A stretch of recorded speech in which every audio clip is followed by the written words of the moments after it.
Hey, what is up YouTube? This is Mermail Master coming at you guys from the Team Time Riders Yugioh channel, and no, your eyes do not deceive you. That's right guys, this is a brand new Mermail deck profile. As you guys know, I haven't profiled this deck in years. And the reason for that was that I very much disliked the way that Link monsters took the game. Extremely limiting some of my favorite plays involving Bahamut Shark and other types of stuff in this deck, and pretty much like turning the deck into a worse version of like a spammy deck like Orcust or of like Goki or something like that. And basically just all the stuff that was out there to stop Mermails from doing their thing. But now coming into Master Rule 5 with brand new support on the horizon, great, awesome cards that have recently been released, and the future is looking very bright for Mermails. So I thought I might dust off the old deck, play around with a couple of builds, and show you guys what I've come up with for the brand new list. Now keep in mind, this is going to be more of a kind of fun version of the deck.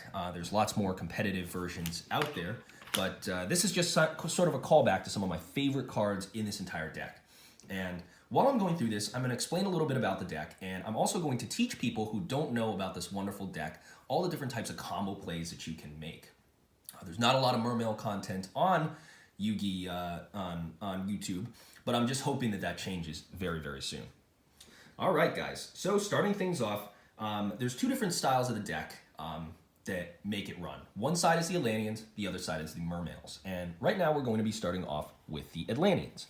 So the Atlantean monsters are basically, they get effects from being discarded for cost for water monsters effects. But some of them are actually very strong. And one of those monsters right here is Neptibus, the Atlantean Prince, one of the strongest monsters in the entire deck.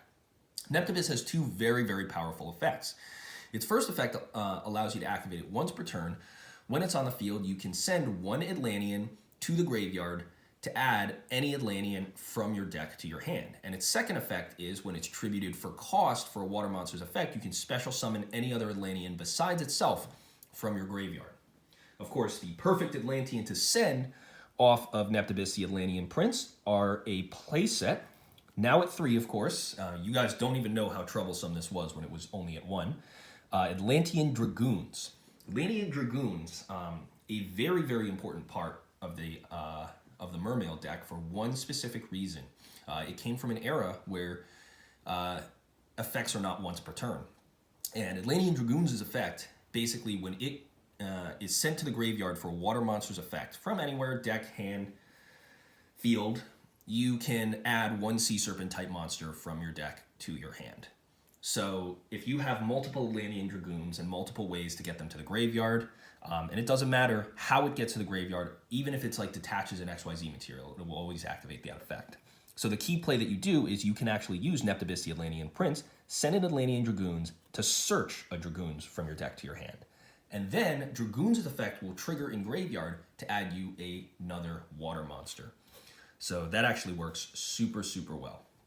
Of course, the other water monsters that we're bringing to the field, 2 copies of Atlantean Marksman. Now, I had this in here, at first it was 0, then it was 1, and I finally had to bump it up to 2. Reason I'm bumping Atlantean Marksman up to 2 is because I feel that there is just so much back row stuff right now.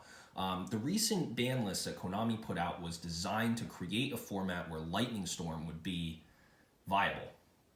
And that meant giving back row decks a ton of brand new support. Things like Eldliches and other stuff like that will just set up massive amounts of back row and screw you over on the back end, which is very strong. So bumping Atlantean Marksman up to 2 was just sort of a way to destroy that back row. And when Atlantean Marksman is discarded by card effect, you can target a face down card, it's any face down card, even a set monster or whatever, and destroy it. But do note that if your opponent chains the card and puts it face up, it will not be destroyed, like if it's a continuous card. So the target's got to be face down.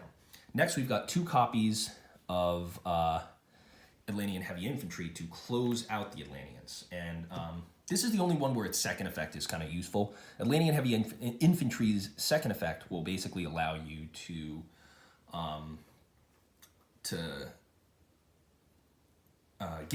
when it's on the field, get one extra normal summon of a Sea Serpent type monster, which comes in super, super handy. But its other effect is when you discard it for a water monster's effect, you get to destroy one face-up card on the field. So that's it for the Atlanteans. Now we're going to move on to the Mermails.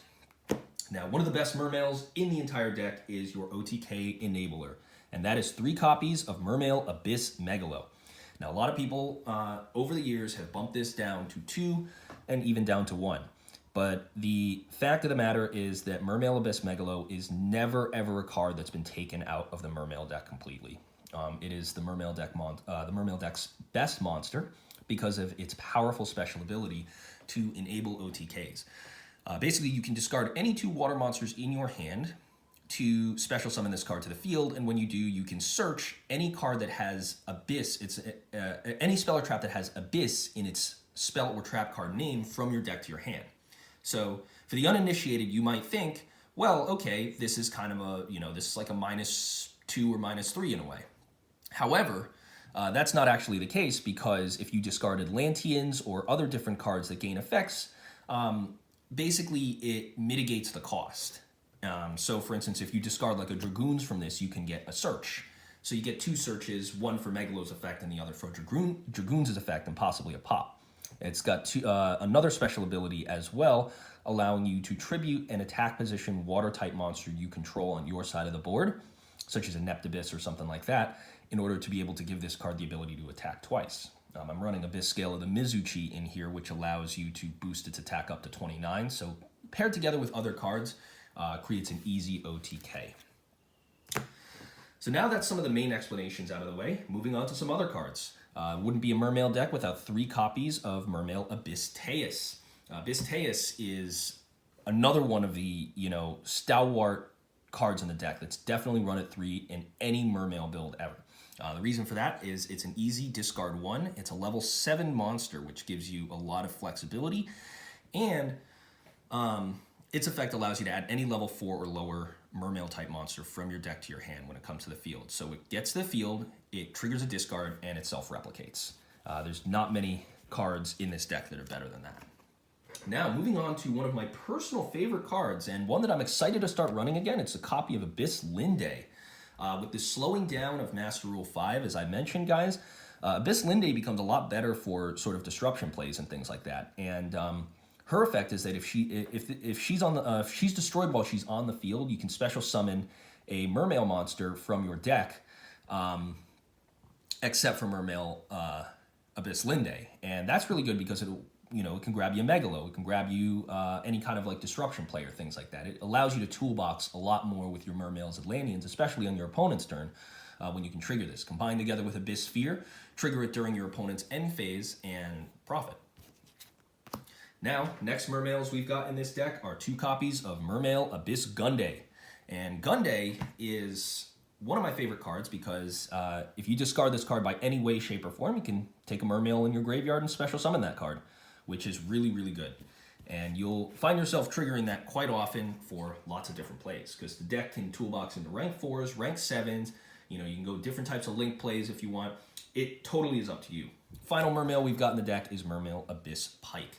The reason this is in here is actually for your Abyss Linde play. Special summon Abyss Pike off of Abyss Linde during your opponent's turn, discard an Atlantean marksman or heavy infantry or dragoons or whatever, and discard a water and search a level 3 or lower water from your deck to your hand. And basically what this will do is you could discard a card and search any level 3 water. Doesn't matter what it is, but the real thing is getting that discard and that disruption play off during your opponent's turn. All right, now moving on to the last stuff of monsters. These are like extra different types of monsters. We've gotten here 3 copies of Genex Undyne and 1 copy of Genex Controller. This is one of those really, really old engines, but it does something better than most other engines, which is allowing you to trigger like Dragoons or any card that you want from your deck, which ends up being really, really awesome, and allows you to search the Genex Controller. The thing about combining Undyne and Controller together is Controller's got to be in the deck in order for you to get that search off, but when you do, usually you can make plays. And there is actually a combo where Genex Undyne can turn into a one-card Yugioh, assuming you run things like Jet Synchron and other stuff inside your deck, which can be really, really effective if you're trying to bear down on your opponent. It's not currently in this build, but I still do like it. Next cards we're running are 2 copies of Deep Sea Diva. Unfortunately, guys, and I will explain the story behind this, I had the chance to pick up two super rare Deep Sea Divas, and I decided to pick up X-Saber stuff instead. They were $18 a piece, and I didn't pick them up. And I was like, oh, what if Diva comes back to 3? And then literally the next day they announced a Diva support. Very, very upsetting to me, but you know, there's nothing you can do about that. But 2 Deep Sea Diva, I bumped this down from 3 because first of all, we're waiting for the new support. And second of all, Deep Sea Diva is just a... it's as awesome of a card it is, it's literally stopped by every single hand trap in the game. Veiler, you stop by Veiler, Ash, Ogre, whatever you want. It's stopped by it. So you don't want to put all your eggs in one basket when it comes to Diva. So it's definitely a card that that you don't want to play too many copies of, at least until the new support comes out. When the new support comes out, max out on this card. Absolutely. I still need 2 more supers, unfortunately. That's going to be tough. Now moving on to some other tech cards. We've got 1 copy of Aqua Spirit. Banish a water to special summon this to the field. An extra level 4 for synchro and XYZ plays, or even link plays if you decide to go that route. 1 Lapis Dragon. This is brand new since I decided to start running Mermails. I actually really like this card because it self-special summons if it's search from your deck to your hand, and then if you add it from your graveyard to your hand by a card effect, by like any different type of card effect, even like salvage or something like that, you can special summon this card, but then you banish it when it leaves the field. So you can get some super, super awesome plays with this card. And the fact that it's a level 5 tuner makes it very, very easy to summon a lot of different cards in the deck. 1 copy of Moulin Glacier. A lot of people really, really don't like this card much anymore, especially against Eldritch, but I really like Moulin Glacier. I've always liked Moulin Glacier, and I feel like against certain decks, hand destruction is quite a powerful move that you can make. And now on to one of my personal techs, and I have to thank Nikolai and Timaeus, the God Monarch's friend Jonathan, for giving me this idea. 1 copy of Treeborn Frog. Now, since this deck is a slightly slower version of Mermails, Treeborn Frog actually comes in so incredibly useful. He was actually a Technic copy, and so I decided to throw one into mine. Basically, it's in this deck. It's a self-replicating material for any kind of monsters. It sometimes will get you your levels up for your synchro plays. It's like sometimes you're missing, a level or 2. Adding +1 or -1 to any kind of level can really, really help out. And Treeborn Frog will come to the field when you have no spell or traps every single standby phase. Doesn't matter what it is. And he can just keep replicating himself that way. So really, really awesome card, and I'm really glad that I decided to throw him in here. Final monsters in this deck. 3 copies of Gamma Seal, the Sea Turtle Kaiju. Pretty self-explanatory. He's a water monster. I'd love the opportunity to run the spell card, the field spell again, to get negate plays and stuff off with this guy. But unfortunately, guys, there's no real way to get Gamma Seal to your side of the field, which is a shame, but nothing you can really do about that. Now moving on to our spell cards. First thing we're starting out right now is 2 copies of Pot of Avarice. I was so glad when this came off the list because this is one of the biggest things that Mermails have always needed is a Pot of Avarice. And to not only have Pot of Avarice back, but to have it back at 3 is just phenomenal. I never thought we'd ever see the day in Yu-Gi-Oh! Where we'd see Pot of Avarice back at 3, but then again, here we are. Shuffle 5 back to the deck, draw 2 cards. Literally the best in Mermails. Speaking of consistency boosting cards, a singular copy of Moray of Greed. I cut this down from 3 and then cut it down from 2. Pot of Avarice is easier to just get off, but there's no underestimating the power of a Moray to unbrick hands. Now, next cards, 1 for 1. Grab you that Neptibus or that Treeborn Frog out of your deck. 1 copy of Salvage, great for fetching Lapis Dragons and other different lower level Mermail type monsters and Atlantean monsters from your graveyard back to your hand for more awesome trigger plays. Good in here only at 1. Abyss Scale of the Mizuchi. This is a card that I was talking about earlier. Equips only to a Mermail monster. That monster gains 800 attack. Pretty much searchable off of Megalo. And then when a spell effect activates, like the first spell effect that activates on your opponent's side of the field, this card will go to the grave and automatically negate it. Very, very cool card.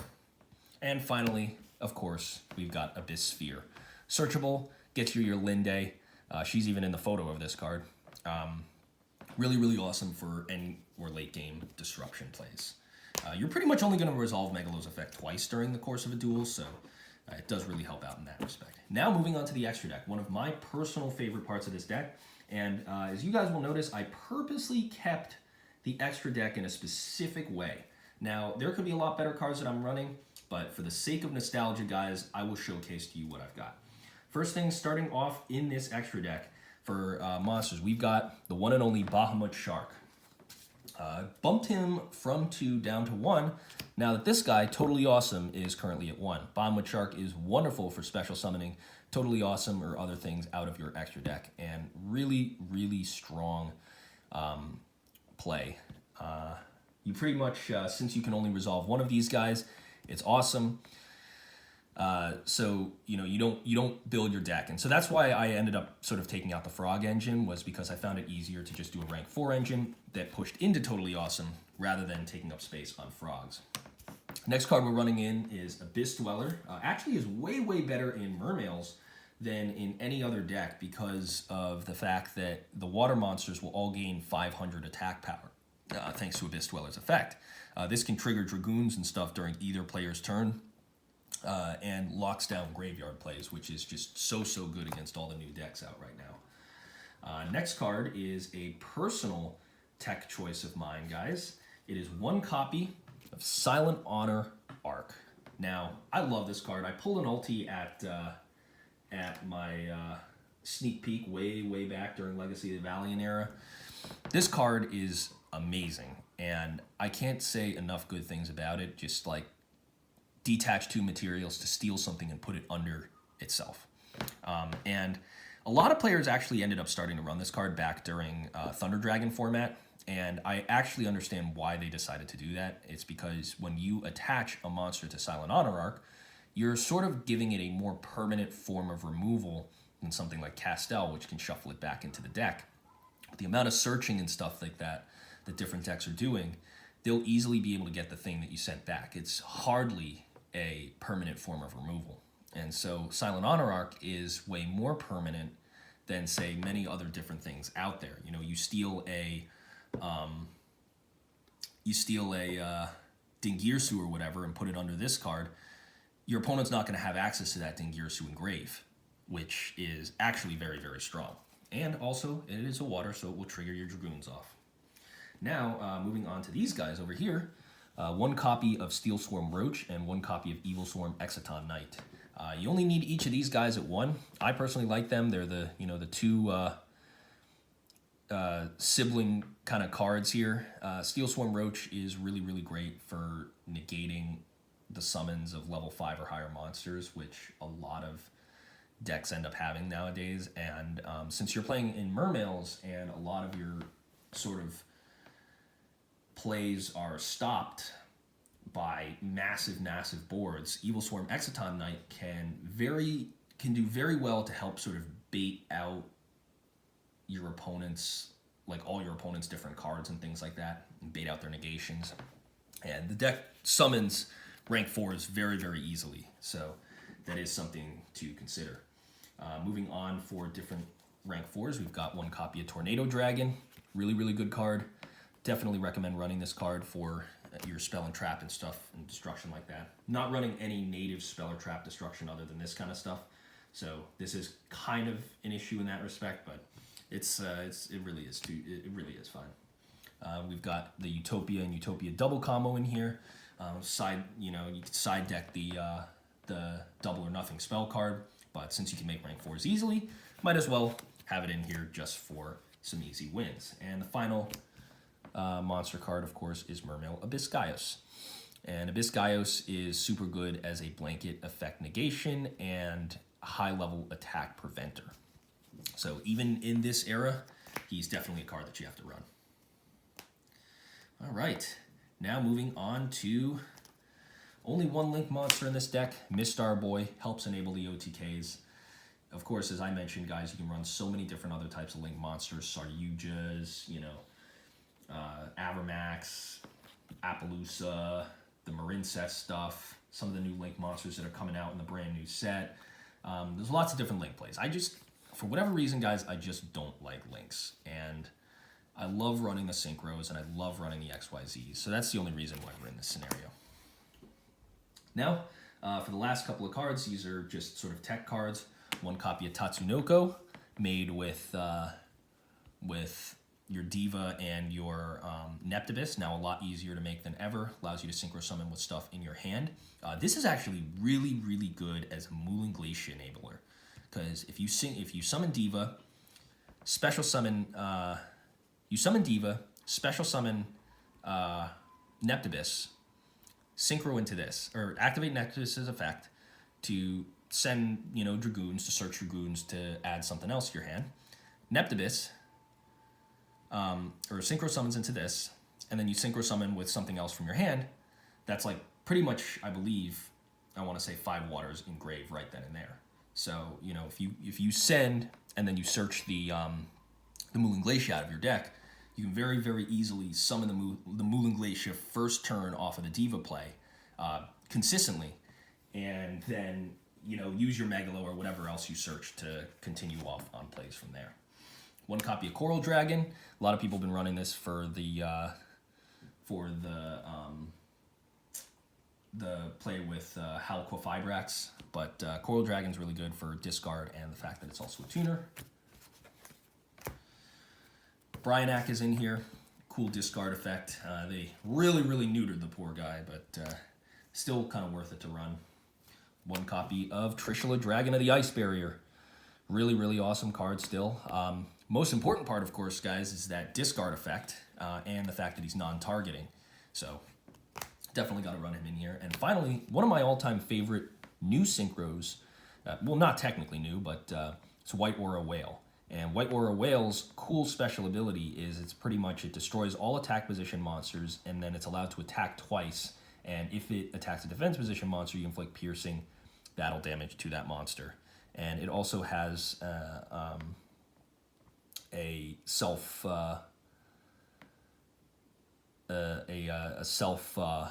reviving effect as well. So even though it only requires water monsters, or even though it only requires only water monsters, my bad.